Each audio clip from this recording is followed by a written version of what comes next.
믿어지는 믿음, 이와 같은 주제로 말씀을 전하겠습니다. 자, 지난주에 저는 여러분들에게 그 믿음의 본질, 즉 성경적 믿음의 본질이 무언가를 말씀을 드렸습니다. 이 성경에서 말하는 그 올바른 믿음을 잘 정리한 것이 이제 히브리서 11장이라고 그랬죠. 믿음은 바라는 것들의 실상이요 보지 않는 것들의 증거다. 바라는 것들의 실상. 그러니까 믿음은 실상인 거예요.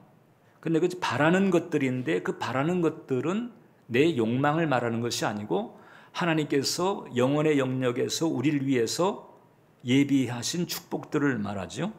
그 축복들을 받아 담게 하는 토대. 그걸 우리가 이제 헬라어로는 그래서 히포스타시스라고 얘기했습니다.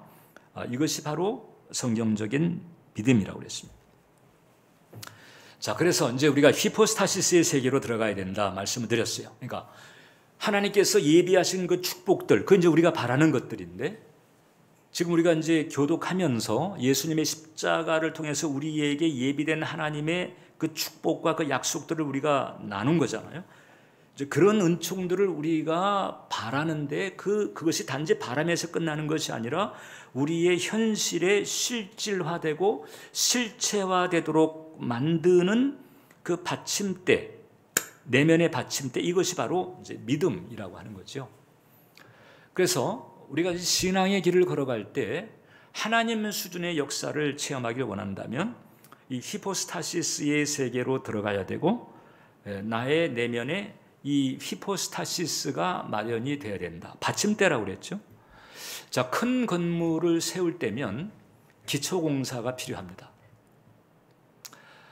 그래서 뭐 롯데타워 같이 이 거대한 빌딩을 지을 때 그 빌딩을 버텨낼 수 있는 받침대죠. 이 기초가 든든하게 세워져야 합니다. 기초공사하는 데만 해도 상당한 시간이 걸리거든요. 근데 상당한 시간과 에너지를 들여서 기초공사를 하지 않으면 저 큰 빌딩이 세워질 수도 없고 또 섰다 한들 유지되기도 쉽지가 않습니다. 그 브라질에 가면 그 예수님의 조각상이 있습니다. 상당히 이제 거대한 조각상인데 이 조각상 역시 밑에 받침대가 지탱하고 있죠. 그래서 이 받침대가 있을 때 무언가 세워지거나 혹은 무언가를 또 볼 수 있는 이런 은혜가 임하게 되는 것입니다. 이미 우리가 나눈 것처럼 예수님께서 십자가를 통해서 어마어마한 축복들을 예비해 놨잖아요. 예수님께서는 이제 하나님 나라에 있는 이 은혜들을 하나님의 자녀들이 누리기를 원했습니다. 그래서 공생애를 사실 때 예수님께서 이렇게 기도하라고 말씀하신 적이 있어요. 마태복음 6장인데 그러므로 너희는 이렇게 기도하라. 하늘에 계신 우리 아버지여 이름이 거룩히 여김을 받으시오며 나라가 임하시오며 하나님 나라가 임하게 해달라. 하나님 나라에 있는 것들이 임하게 해달라는 거죠. 하나님 나라에 가게 해달라는 게 아니잖아요. 하나님 나라가 너희 현실에 너희 삶의 한복판에 임하기를 기도하라는 거지요. 뜻이 하늘에서 이루어진 것 같이 하나님의 뜻은 하늘에서 시제를 초월한 영혼의 영역에서 이미 이루어졌습니다. 거기 다 있습니다. 거기 우리의 10년 뒤, 20년 뒤 그 모든 것들이 그 안에 다 있죠. 하늘에서 이루어진 그 하나님의 뜻이 하늘에서만이 아니고 우리가 사는 이 땅에서 우리네 그 삶의 현실 가운데에서 이루어지기를 기도하라는 거잖아요. 하나님 나라에 예비된 것을 너희가 이 땅에서도 누릴 수가 있어야 된다. 이거죠. 하나님 나라에 예비된 그것을 이 땅에서도 누릴 수 있게 만들어주는 것이 바로 믿음이고 그 믿음은 어중간한 믿음, 어설픈 믿음, 오락가락하는 믿음, 들쑥날쑥한 믿음 이게 아니고 이게 이제 히브리서 기자는 그것을 히포스타시스라고 그랬는데 그 히포스타시스를 어떻게 좀 이해하기가 쉬울까 생각하다 보니까 나온 표현이 바로 믿어지는 믿음입니다. 믿고 싶어도 잘 안 되는, 믿으려고 해도 잘 안 믿겨지는 이게 아니고 그냥 믿어지는 거예요. 하나님 약속들이 그대로 이루어지리라고 그냥 믿어지는 거예요. 의심이나 불신앙이 잠시 스칠 수는 있지만은 그것이 지장을 크게 주지는 못합니다. 바로 다시 믿음을 차리고 하나님의 약속의 성취를 확신으로 바라보는 이런 마음, 이것이 바로 히포스타시스고, 이것을 쉽게 표현해서 믿어지는 믿음이다. 우리 신자에게 여러분, 믿음이라고 하는 것은 이 수수께끼 같은 속성을 가지고 있어요. 뭐 사실 신앙생활 한 사람들이라면 다 이제 그런 경험들이 크든 작든 다 있죠. 저도 마찬가지입니다. 어떨 때는 내가 믿음에 확실하게 섰다, 막 뿌듯하고 막 담대해지고 이런데, 또 며칠 안 가게 되면 그냥 푹 꺼져가지고 의심의 파도에 그냥 휩쓸려가지고 마치 광풍에 흔들리는 조각배처럼 흔들흔들하는 이런 경우가 있었잖아요. 그죠? 예. 지금 혹시 또 그럴 수도 있어요. 혹은 아주 절박한 상황에서 정말 간절한 마음을 가지고 하나님께 기도를 하는데 열심히 막 부르짖으면서 기도할 때에는 응답을 받은 것 같았는데 기도 딱 마치고 일상에 돌아갔을 때에는 다시 또 염려와 불안이 엄습하면서 응답이 안 된 것 같기도 하고, 간절하게 기도할 때에는 하나님께서 도와주실 것 같았는데 또 어느 때는 안 도와주실 것 같기도 하고, 이 알쏭달쏭한 상태에서 믿으려고 애를 쓰는, 안간힘을 쓰는 우리의 모습들이 있다는 거잖아요. 그러면 어떻게 하면 그냥 의심이나 불신앙을 넘어서서 믿어지는 하나님의 약속의 말씀, 그 하나님의 그 예배에 쓰는 은총에 대해서 그것이 믿어지는 은혜가 임할까? 예수님께서 이제 변화산상에서 세 제자와 함께 은혜 체험을 하신 뒤에 이제 내려오셨잖아요. 그때 이제 9명의 제자들이 산 밑에 있었어요. 그때 한 남자가 아이를 데리고 왔습니다. 자기 아이를 데리고 왔는데 귀신 들려가지고, 귀신 들려서 생긴 간질이죠. 그래서 막 불에도 물에도 넘어지고 막 죽으려고 하고 막 이런 일들이 많으니까 그 집안이 완전히 풍비박산이 된 거죠.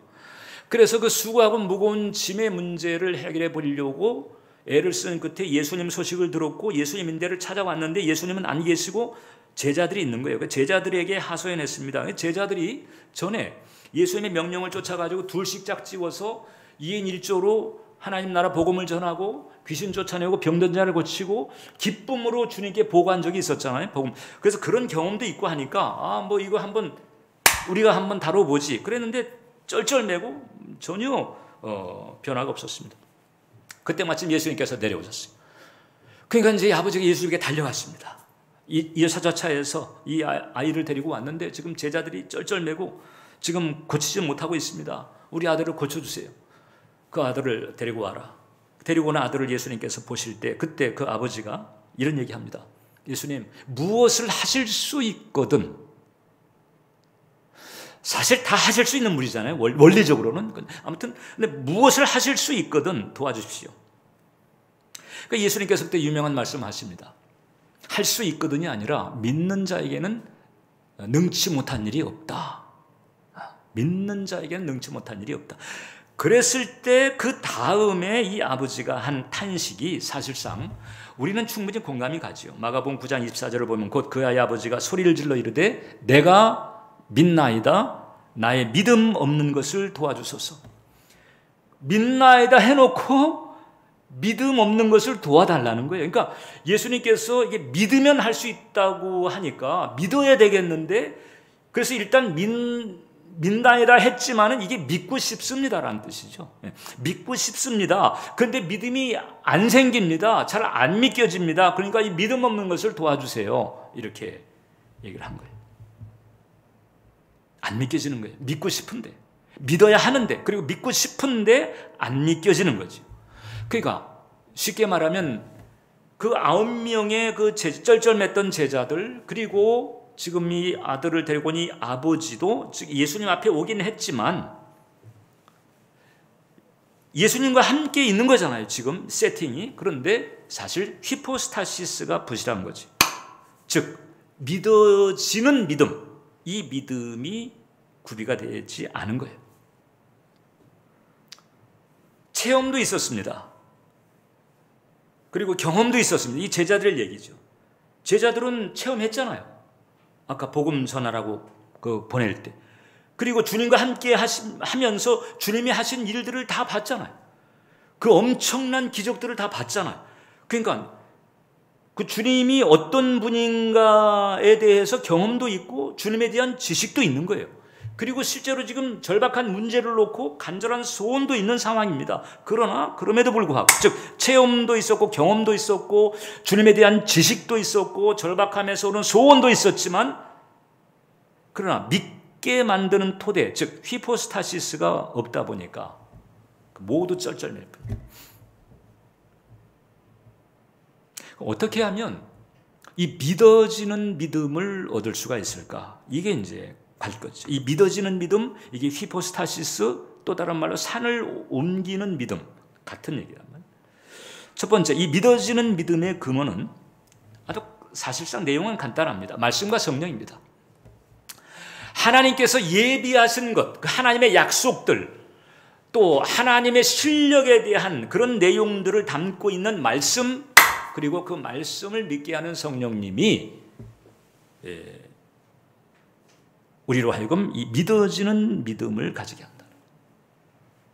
즉 말씀과 성령의, 저는 이제 침잠이라고 하는 표현을 쓰는 거잖아요. 말씀과 성령에 푹 잠기우는 이런 은혜가 있어야 되는데, 그런 은혜를 받게 되면 그런 은혜를 받은 사람에게 나타나는 정서적인 특징이 있어요. 어떤 특징인가 하니, 그 사람은 이제 하나님하고 친해집니다. 즉 하나님과 사이에서 친밀감을 느끼는 쪽으로 자꾸 이제 마음이 변화가 되죠. 자, 그럼 말씀과 성령에 가깝지 못하면 어떻게 될까? 거리감이죠. 그래서 이 말씀과 성령에 침잠할 때 이것이 우리로 하여금 믿어지는 믿음을 가지게 하는데, 이것은 그냥 말씀을 뭔가 무슨 기적을 가져오는 수단처럼 생각하고 그런 수단으로 말씀을 대하는 것이 아니고, 그 말씀을 주신 그 하나님과 더불어 가까워지는 그런 은혜, 그게 이제 정석이거든요. 그런 은혜를 가지게 되면 주님에게서 거리감을 느끼던 사람이 친밀감을 느끼게 됩니다. 그리고 그 친밀감이 든든한 배짱을 가지게 하면서 믿어지는 믿음의 레벨로 들어가게 만드는 것이다.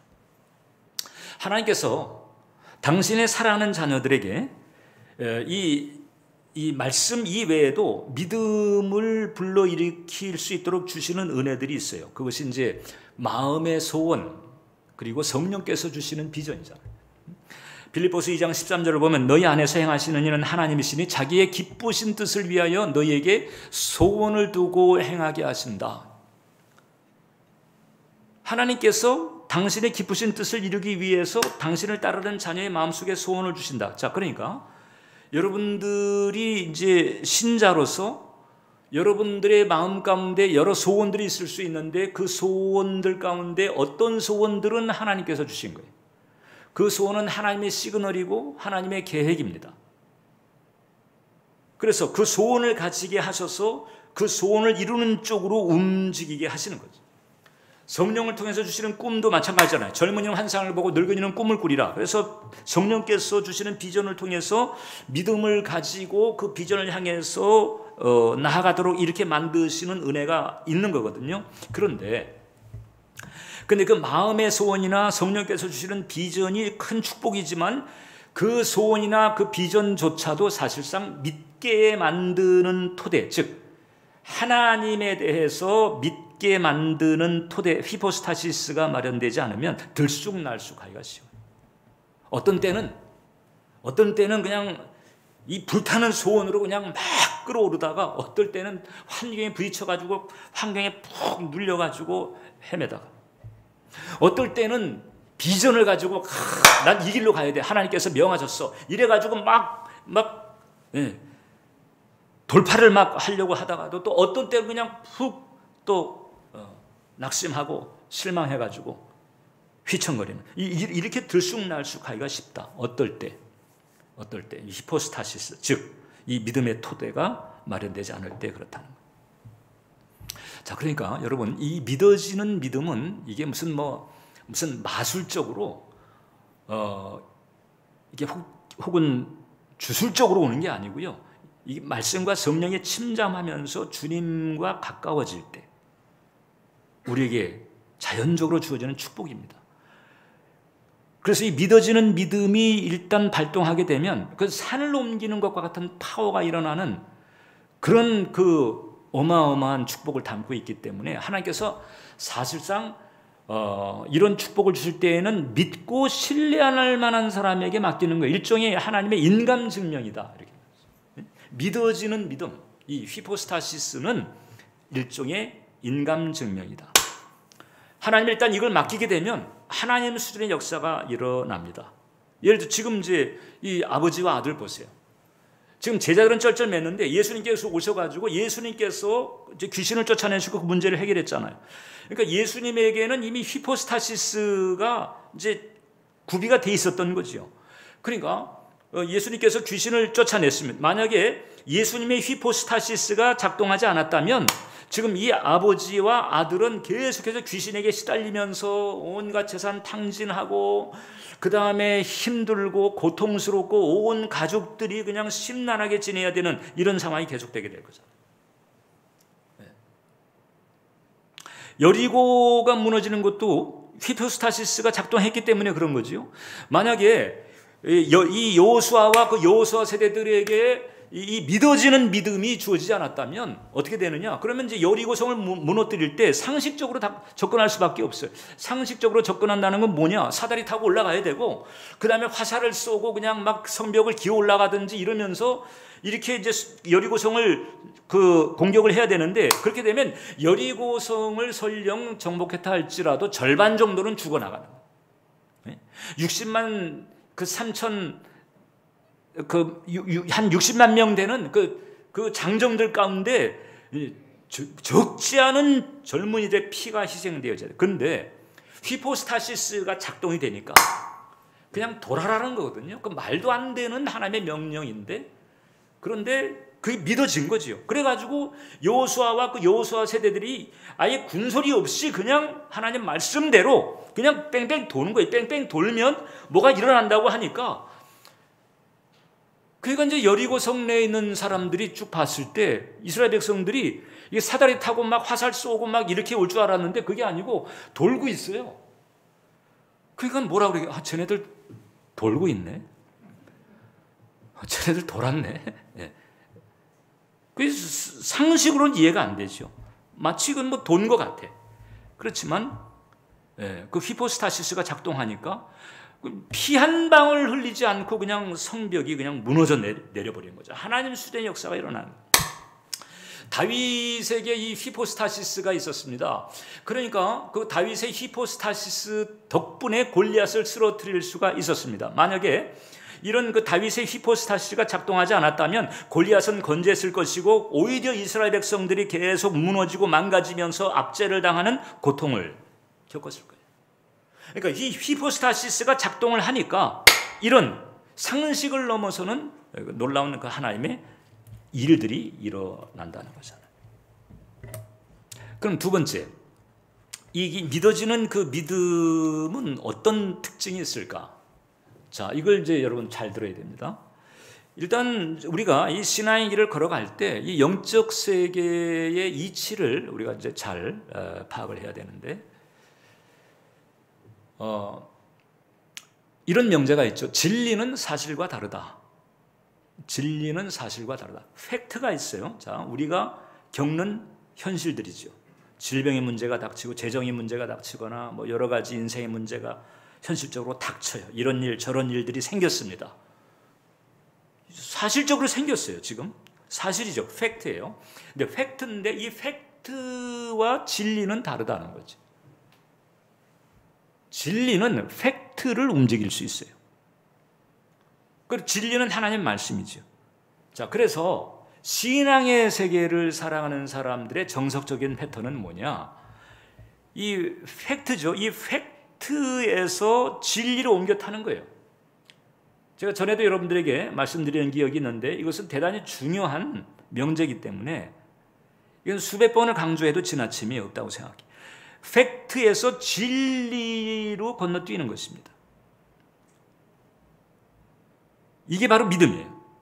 그럼 상식은 뭐냐? 팩트에서 자기 견해로 빠지는 거예요. 이게 상식입니다.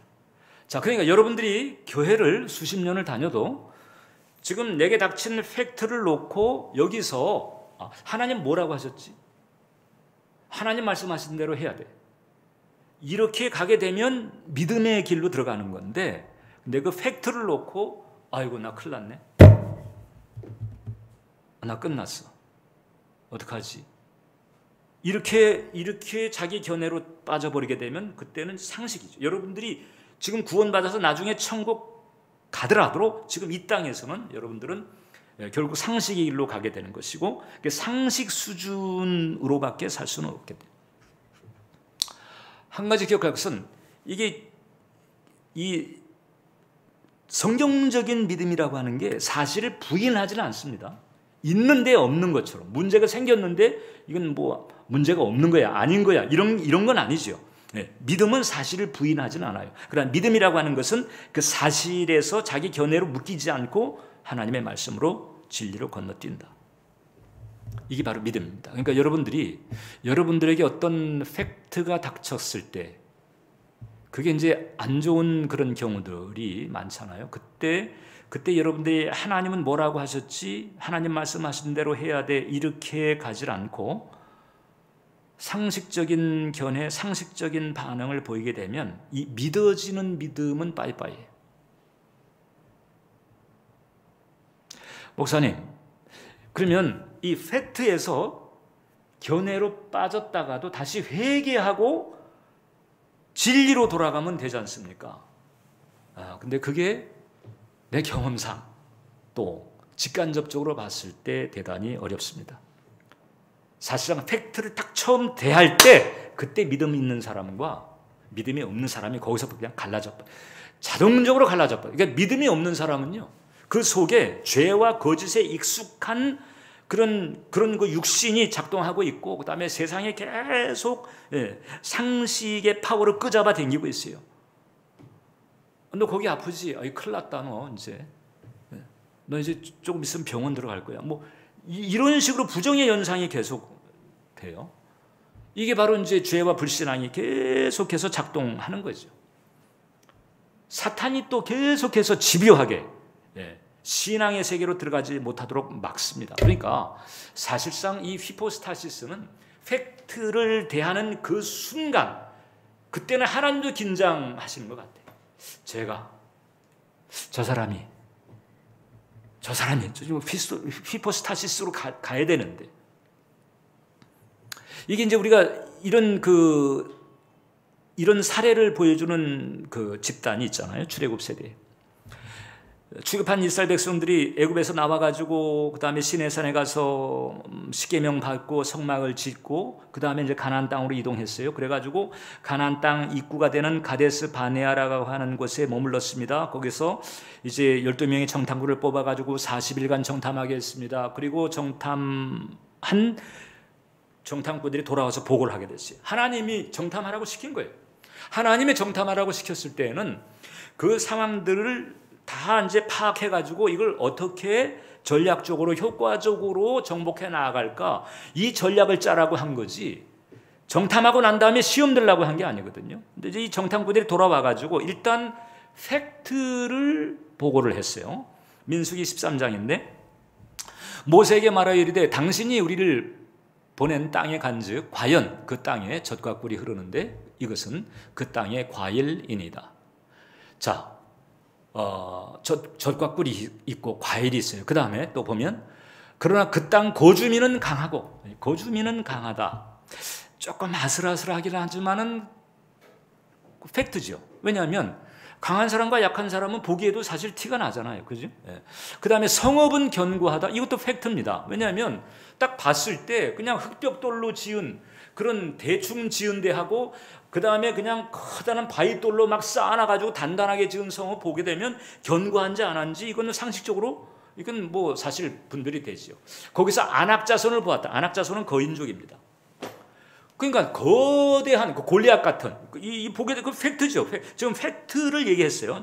팩트가 주어졌어. 이 팩트가 딱 주어진 요 상황에서 이제 출애굽한 이스라엘 백성들이 둘로 갈려져요. 하나는 자기 견해로 빠집니다.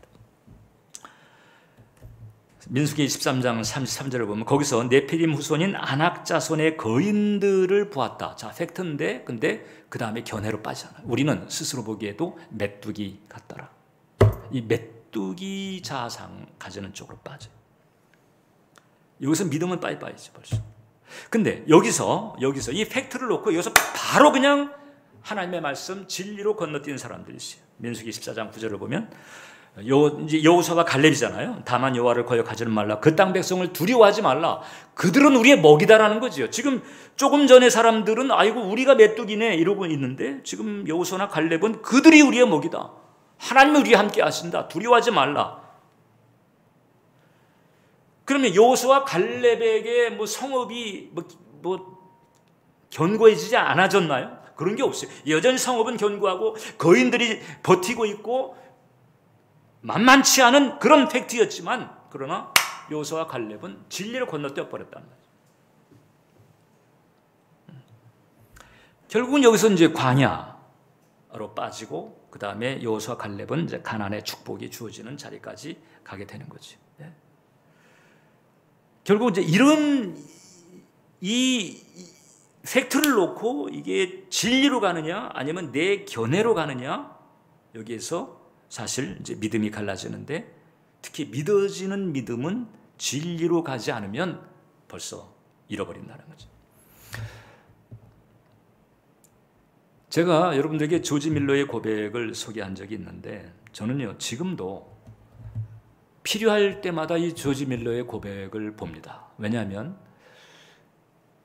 저의 신앙에 있어서 경종을 울리는 고백이기 때문에. 그래서 제 신앙이 조금 어설퍼지거나 조금 아슬아슬해진다 할 때는 저는 이 조지 밀러의 고백을 보면서 이 조지 밀러가 따라간 길을 갑니다. 자, 조지 밀러는 순전히 기도만 가지고 거의 수만 명 되는 고아들을 60여 년 키웠단 말이죠. 잘 아시잖아요. 사람들에게 손 벌리지 않았습니다. 하나님께만 기도하면 하나님이 사람들을 감화시켜서 필요한 것을 공급해주는 이런 방식으로. 그러니까 기도의 스승으로 알려져 있잖아요. 조지 밀러가. 그래서 조지 밀러 하게 되면 기도를 생각하고 기도에 대해서 배우려고 하고 그가 기도에 대해서 뭐라고 했는가 이렇게 집중하는데 정작 조지 밀러는 이런 체험을 했던 거예요. 이제 그 고백을 같이 한번 보겠습니다. 지금까지 저는 최소한 10년 이상 아침에 일어나서 바로 기도하는 습관이 있었습니다. 그러나 이제 제가 해야 하는 가장 중요한 일이 하나님의 말씀을 읽는 일과 그것을 묵상하는 일에 자신을 드리는 것임을 알게 되었습니다.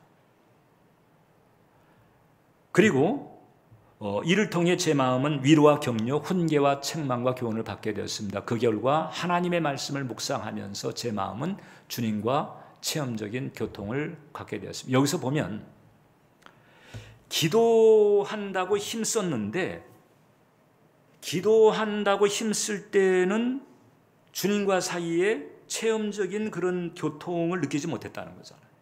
다급할 수 있고 염려와 불안이 가득할 수는 있었지만은 주님과 체험적인 교통에서 오는 안정감을 누리지는 못했다. 그런데 성경을 읽고 묵상하면서부터 달라졌다는 거죠. 그 다음에도 보면 전에는 일어나자마자 가능한 한 빨리 기도하려고 했으며 자 경건한 분들은 대부분 이렇게 애를 쓰잖아요. 그죠? 아침 식사 전까지 계속해서 기도에 전념했습니다. 제 영혼이 심하게 황폐되어 있던 때를 빼놓고는 늘 기도로 시작했으며 다만 제 영혼의 양식과 회복, 속사람이 새로워질 필요가 있을 때에만 기도하기 전에 하나님 말씀을 마치 뭔가 구색을 맞추듯한 그런 동기를 가지고 하나님 말씀을 읽었다는 거잖아요. 그러니까 기도 중심이었다는 거죠. 하나님 말씀 중심이 아니고. 자, 그런데 이제 이렇게 고백합니다. 그러나 그 결과는 어떠했을까요? 저는 영혼의 위로와 격려를 얻기도 전에 무릎을 꿇은 채 15분이나 30분 혹은 1시간 동안을 허비했다는 거예요. 기도의 자리에 앉아가지고 기도한다고 애를 썼는데 그는 지금 허비했다는 표현을 쓰고 그 시간 동안 산란한 마음으로 많은 고통을 겪은 후에야 겨우 기도하기 시작했습니다. 근데 이제는 어떻게 되는 거 아니? 그러나 이제는 이런 식으로 고통을 당하는 데서 완전히 해방되었습니다. 제 마음은 먼저 진리의 말씀으로 꼴을 얻고 하나님의 귀하신 말씀을 통해 제게 비추어 주신 것들에 대해 하나님의 약속들이잖아. 하나님이 예비하신 은혜들에 대해서 그분과의 체험적인 교제. 한번 따라서 해보세요. 체험적인 교제. 체험적인 교제. 체험적인 교제 가운데서 아버지와 친구 되신 주님께 하나하나 말씀드립니다. 자, 그러니까 이게 이제 기도에만 집중했을 때는 산란함과 심란함을 극복하기가 힘들었는데 하나님의 말씀을 읽고 그 말씀을 묵상하는 데 힘써. 자, 말씀을 읽는 것과 묵상하는 것이 같이 가야 되는 거죠. 그냥 성경 읽기에서 그치는 것이 아니란 말이죠. 그래서 이렇게 하다 보니까 이제 아버지와 사이에서 체험적인 교제가 이루어지게 되고 결국 친밀감을 가지게 되고 아버지에 대해서 더욱 신뢰하게 되고 그러니까 이제 상식을 넘어서서 아버지와 함께 아버지의 역사를 이루어가는 이런 소위 히포스타시스, 믿어지는 믿음의 세계로 들어갔다는 거죠. 그 통에 이제 사람들에게 손 안 벌리고 하나님께만 기도해서 응답받아가지고 나는 아이들 챙기겠다. 흔들림 없이 60년 내내 그 길을 걸어갔다는 거죠. 자, 그러니까 이 조지 밀러의 기도가 능력이 있다고 알려져 있는 건데 사실 조지 밀러의 기도에 능력이 있었던 이유는 그가 묵상을 통해서 말씀에 침잠하는 시간을 가졌고 그 결과 이제 주님과의 거리감을 극복하고 주님께 친밀감을 느끼면서 하나님과 통하는 사이가 됐겠다는 거죠. 이게 바로 이제 믿어지는 믿음의 소스인 거예요. 그래서 세 번째, 우리가 이렇게 일관되게 믿어지는 믿음, 이게 오락가락하거나 들쑥날쑥하거나 이게 믿어지는 것 같다가도 또 아닌 것 같기도 하고 이런 상태가 아니고 일관되게 믿어지는 믿음, 이게 이제 히포스타시스거든요. 이게 바라는 것들이 실상 히포스타시스인데 이 히포스타시스가 없는 신자의 특징은 염려가 우세종이에요. 제가 코로나 때문에 배우는 단어가 많은데 우세종, 염려가 우세종이에요. 교회를 다니는데도 교회 생활하는데 염려가 우세종입니다. 히포스타시스가 없어요. 기도도 할 줄 알아요. 다급하면 절박하게 기도도 합니다. 그러나 마음은 이게 심란합니다. 염려가 우세합니다. 하나님에 대해서 모르는 것도 아니지만 그러나 염려가 우세합니다. 이게 이제 출애굽 1세대들이 광야에서 내내 보였던 현상이죠. 그럼 왜 그랬는가? 그네들 내면에 애굽의 사고방식이 여전히 남아있었던 거거든요. 그게 극복이 안 되다 보니까 히포스타시스는 말씀에 침잠하는 은혜를 통해서 그 말씀에 의해서 내면이 바뀌어져야 되는데 그게 안 바뀌어지니까 계속 애굽이 버티고 있다 보니까 그러니까 하나님과 가까워질 수가 없는 거예요. 그러니까 계속 거리감이 있어요. 그러니까 하나님이 아버지가 아니고 아저씨 수준이 된 거예요. 그러니까 매 문제가 생길 때마다 이 문제를 놓고 저 하나님이 우리를 도와줄지 안 도와줄지 확신이 없는 거죠. 그러니까 늘 걱정하고 염려하고 그 다음에 불평하고 이게 이제 출애굽 1세대의 특징인 거예요. 그러나 히포스타시스가 있는 사람은 어떻게 되느냐? 주님과 사이에 친밀감을 느끼는 거죠. 아, 우리 아버지가 하실 거야. 우리 아버지가 도와줄 거야. 우리 아버지가 뚫어주실 거야. 이게 있는 거죠. 이게지. 그래서 작은 일이라도 여러분들이 작은 일이라 할지라도 거기서 여러분들의 그 견해나 상식적인 반응으로 빠지지 말고 하나님이 뭐라고 하셨나? 이 건과 관련해서 일로 툭 뛰어들어가고 그 관점으로 생각하려고 하고 생활하려고 하게 되면 작은 일이라도 거기에 히포스타시스가 역사하고 그러면 작은 일이기 때문에 겨자씨만한 믿음일 것 같지만은 그러나 그 겨자씨만한 믿음이라도 산을 옮길 수 있다는 거죠. 고린도후서 13장 5절에 이런 말씀했어요. 바울이 너희는 믿음 안에 있는가? 너희 자신을 시험하고 너희 자신을 확정하라. 예수 그리스도께서 너희 안에 계신 줄을 너희가 스스로 알지 못하느냐? 그렇지 않으면 너희는 버림받은 자니라. 예수께서 내 안에 계심을 확실하게 알고 깨닫고 믿고 의지하는 사람은 아무래도 다르지요. 겁나는 게 뭐가 있겠어요, 그죠? 겁나는 게 뭐가 있겠어요. 내가 겁나고 내가 염려하고 내가 힘들어할 때 그때 여러분들의 마음 상태를 보세요. 예수님을 의식하지 않고 있는 거죠. 문제를 더 의식하고 있고 환경을 더 의식하고 있고 상식적인 견해나 상식적인 반응의 수준에 머물러 있고 이렇다는 거거든요. 그러지 말라는 거예요. 그러지 말라라. 그게 잘 극복이 잘 안 된다 그러면은 그게 근본적으로 문제일 수도 있다는 거잖아요. 그래서 너희는 버림받은 자일 수도 있다. 이렇게 된다는 거잖아요. 목사님, 그러면 내가 말씀과 성령에 침잠하는 노력을 한다 할지라도 여전히 닥치는 문제, 현실적인 문제들은 어떻게 할까요? 간단해. 맡기면 돼. 맡기면 돼요. 맡기면 돼.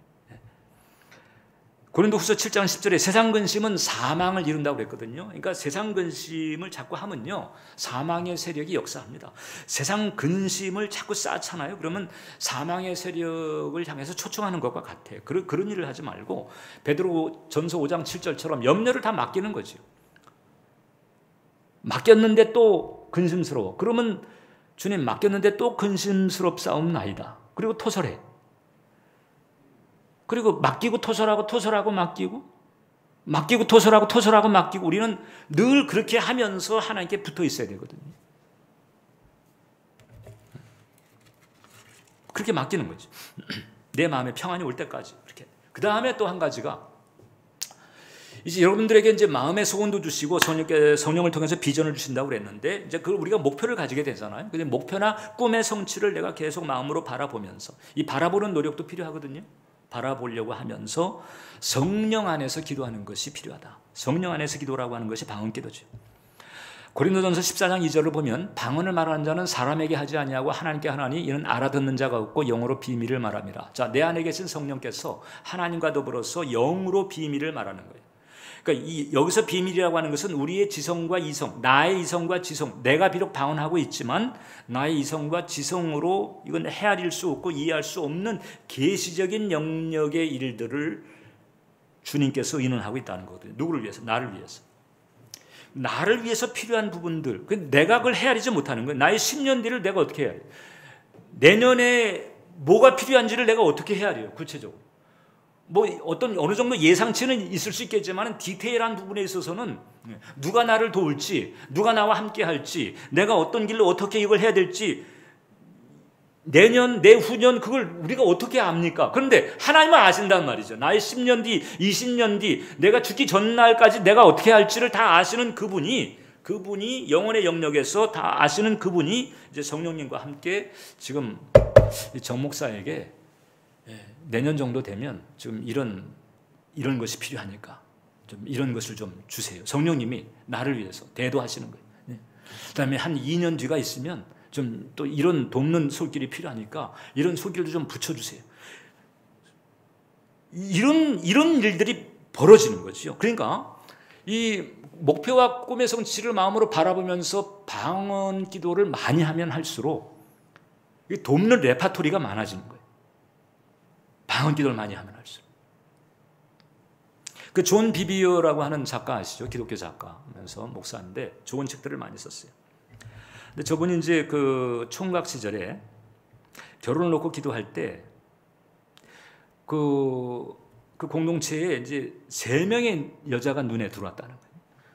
3명 모두가 아니고 이제 셋 중에 누구 하나라도 되면 괜찮을 것 같아. 그래가지고 이제 셋을 놓고 기도하는데 성령께서 오케이 하는 느낌이 없는 거예요. 평안이 없어. 뭐 좀 확신이라든가 이 되는 쪽의 느낌이 없어요. 그래가지고 내려놨다는 거죠. 아, 이건 주님이 오케이를 하지 않으시네. 내려놨다는 거예요. 그러다가 이제 리사라고 하는 여인을 만났는데 그 리사하고 교제하는 동안에 혹시 또 마음에 들긴 하는데 또 전에 그 3명의 그 자매와 같이 또 그럴 수도 있으니까 그래서 리사를 놓고 리사와 교제하는 동안에 방언으로 기도했다는 거예요. 30분을 기도했다는 거예요. 일종의 이제 30분 결혼 기도를 방언으로 했다는 건데 그런데 방언 기도 할 때마다 느낌이 오케이, 괜찮아, 이런 느낌이 계속 온다는 거죠. 그래가지고 주님께서 오케이 하시는가 보다 해가지고 결혼한 여자가 아까 그 옆에 있는 그 리사 비비어라고 하는 거예요. 자, 그러니까 그 세 명의 자매가 이전에 참 그럴듯하고 괜찮았는데 하나님이 예비하시면 딴 데 있던 거죠. 이 방언 기도를 하다 보니까 그 이제 주님 성령님이 그 모든 것을 이제 오가나이즈를 하고 계셨다라고 하는 거죠. 이런 은혜가 있어요. 그래서 말씀과 성령에 침잠하고, 말씀을 읽을 뿐만 아니라 묵상. 여러분 이게 지금 말씀과 성령에 침잠하는 그 양에 따라서 믿어지는 믿음의 양도 달라집니다. 여러분들이 말씀과 성령에 침잠하는 양이 5리터다. 그러면 믿어지는 믿음도 정비례하는 것 같아요. 여러분들이 좀 더 시간을 들이고 하나님의 마음을 헤아리면서 한 10리터들이의 그 묵상의 시간을 가졌다 그러면 믿어지는 믿음도 그의 정비례 10리터 사이즈가 오는 것 같아요. 1톤의 시간을 가졌다 그러면 1톤 정도의 믿어지는 믿음이 오는 것 같아요. 이것은 왕도는 없어요, 여러분. 이렇게 하지 않고는 하나님과 친해지기가 어렵고 휘포스타시스의 세계에 들어가기가 쉽지가 않다. 이러면서 현실적으로 닥쳐지는 부분들은 우리가 맡기고 그리고 또 방언하면서 나아갈 때 여러분들의 삶에 하나님의 수준의 역사가 일어날 줄 믿습니다. 기도하겠습니다. 살아계신 하나님, 오늘 우리에게 은혜를 베풀어 주셔서 이 믿어지는 믿음의 세계로 초청해 주심을 감사합니다. 오늘 예배자 한 영 한 영은 붙들어 주셔서 이 믿어지는 믿음의 세계로 진입할 수 있도록 인도해 주시옵소서. 예수님 이름으로 기도합니다. 잠시 고개 숙이시기 바랍니다.